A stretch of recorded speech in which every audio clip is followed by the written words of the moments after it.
87 KG থেকে 49 কেজিতে আসতে কিন্তু আমার হাজার হাজার টাকা খরচা হয়নি। কারণ যখন আমার 87 কেজি ওজন ছিল, অনেকেই ভাবতো হয়তো এই 49 কেজিতে আসতে আমি হয়তো অনেক দামি দামি খাবার খেয়েছি, কিন্তু একদমই না। এই খাবারটি আমি সকালবেলা খেতাম প্রায় সময়, আর এটা খেয়ে কিন্তু আমার প্রচুর ওয়েট লস হয়েছে। কম দামি একটা বাড়ির খাবার খেয়ে কী করে তোমরা ওজন কমাবে, সেই রেসিপিটা আমি শেয়ার করবো। তো তার জন্য আমি দেখো এখানে নিয়ে নিচ্ছি কিছু সবজি, বেসিক কিছু সবজি, একদম হাইফাই কিচ্ছু না। এখানে আমি নিয়েছি বিনস, আর তার সাথে নিয়েছি গাজর আর কাঁচা লঙ্কা আর পেঁয়াজ। আর সকালবেলা ব্রেকফাস্টটা সবসময় করার চেষ্টা করবে, আর একটু ভারী করার চেষ্টা করবে, তাহলে সারা দিনের ক্রেভিংটা কিন্তু তোমরা মিটিয়ে নিতে পারবে।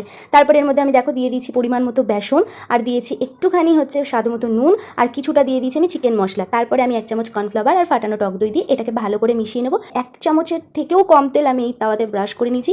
তারপরে এটা দিয়ে দিয়েছি। তাই গ্যাসের ফ্লেমটা কিন্তু হাইতে রাখবে না, একদম মিডিয়াম টু লো ফ্লেমে রাখবে, যাতে ভালো করে ভেতর থেকে জিনিসটা ঠিকমতো হয়। আমার ব্রেকফাস্টে আমি এটাই নিয়ে থাকি প্রায় সময়। তো কালকে আমি সারাদিনের একটা ভ্লগ দিয়েছিলাম, তো আমি সারাদিন কী কী খাই, তো সেখানে আমি দেখিয়েছিলাম। তো তোমরা বলেছিলে রেসিপি চাই, তো দিয়ে দিলাম। আমি কিন্তু এটা ট্রাই করে দেখেছি, তোমরা ট্রাই করতেই পারো।